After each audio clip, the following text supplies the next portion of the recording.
The complimentary breakfast.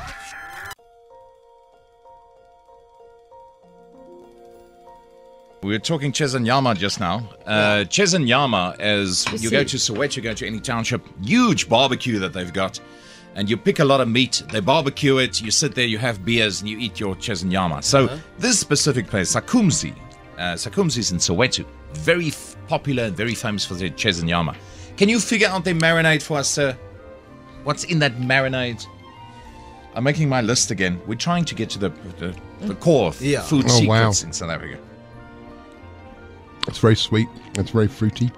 If I was going to try and make that marinade, I'd probably blitz up vinegar. Vinegar. Definitely.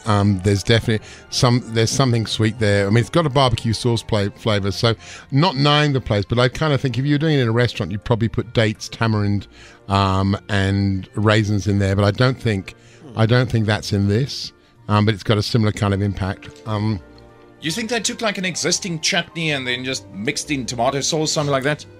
You know what it tastes like? Because I mean, when you actually look at the barbecue recipes in the Deep South, it's normally you take tomato ketchup and then you blitz it up. And I think this to me has got the flavors of tomato, apple chutney, slow cooked with spices, so cloves, cinnamon, and then cooked down and then blitzed with a bit of maybe a bit of corn syrup.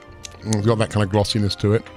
So we would say, if you broke it down, there's vinegar in there, dates, tamarind. Well, no, I don't think there is. I don't think there's dates and tamarind. And I think that if you were a yuppie chef, you'd put dates and tamarind there. But I think you'd find that there's probably apple sultanas, cloves, cinnamon, vinegar, brown sugar. There might be a little bit of soy sauce in there. Worcestershire sauce. Worcestershire sauce, absolutely. Loves the sauce. no, because that's the great thing about Worcestershire sauce. It would be a good inclusion. It's maybe not soy, because I think soy is probably more a thing that we do in Australia than they do here. So we'd probably take the soy out. So are we going to say apple salt or sultanas or both? Tomato, cloves, cinnamon, corn syrup, brown sugar, soy sauce, Worcester sauce. Yeah, and I'd say we'd leave it. I'd say the corn syrup probably isn't actually in there, because I think again looking at where the recipe comes from, it's unlikely that corn syrup was in the original. It may be in an industrialized one. All right, now let's get the owner of Sakumzi's on the line. It's Sakumzi himself. Sakumzi, good morning, man. Good morning, Chuck. Good morning to Jacaranda FM listeners and to our dear chef Preston. I want this sauce to take back. I want this sauce to take back. I want the sauce, and then my next book is absolutely delicious. This Sakumzi is a multi-millionaire. Ask anyone that knows him. Because his place is...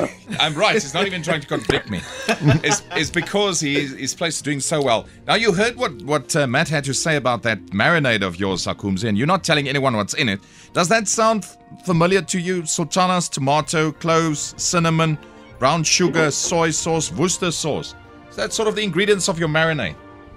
No, our secret is serving fresh food, mostly fresh meat, and... what we do on the steak that you've had is we've put a little bit of oil with steak and chops, and when it's about to be taken from the griller, from the fire, we put some barbecue marinade. So it's just a normal barbecue marinade that you buy in a shop? A little bit of Worcester sauce as well, yes, when it's about to be taken out. So you got the Worcester sauce, and the other one is a normal barbecue marinade. Sweet barbecue sauce. That you'll buy from a shop shelves.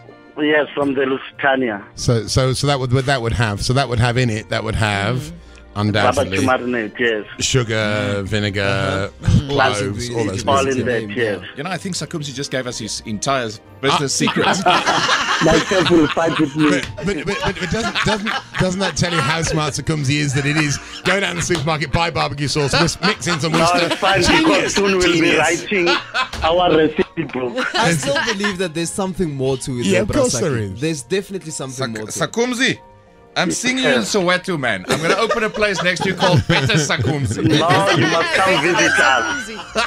I You think must bring your Christmas party to Soweto. I reckon there's some dry spice rub on the meat as well. I think there's undoubtedly a bit of that kind of onion, garlic powder. It says it's a spice called steak and chops that you get from the Yes, supermarket. it's Okay. Listen, thank you for the advice, Sakumzi. I'll see you in Soweto, man. Thank you, Chuck. Looking forward to see you soon. Always nice talking to you. Go well, Sakumzi. Thank Bye-bye. you, sir. Bye-bye. Sakumzi from Sakumzi's. Okay, he just gave us his recipe. Well, do you have an HP sauce? Do you have HP sauce? Yes, we do. Yeah. Well, I did a recipe tried to recreate HP sauce, and there's a recipe in the first book, and it's freaky it's just those combinations of flavors. A little bit of coffee is very good as well. I'm going to give you a challenge for the next one. Yes. Because Cook Sisters, very famous, especially among South Africans. Very famous, especially among Afrikaans people. This is our treasured holy dessert. Yeah. And the women that makes these have been making these for decades. They sell thousands of these things on a daily basis, and no one can figure out the recipe. I'm very excited because this is something I've heard of in Australia. Let's see if you can crack the code. Net hierna, dames en here, Springbok Koeksuster.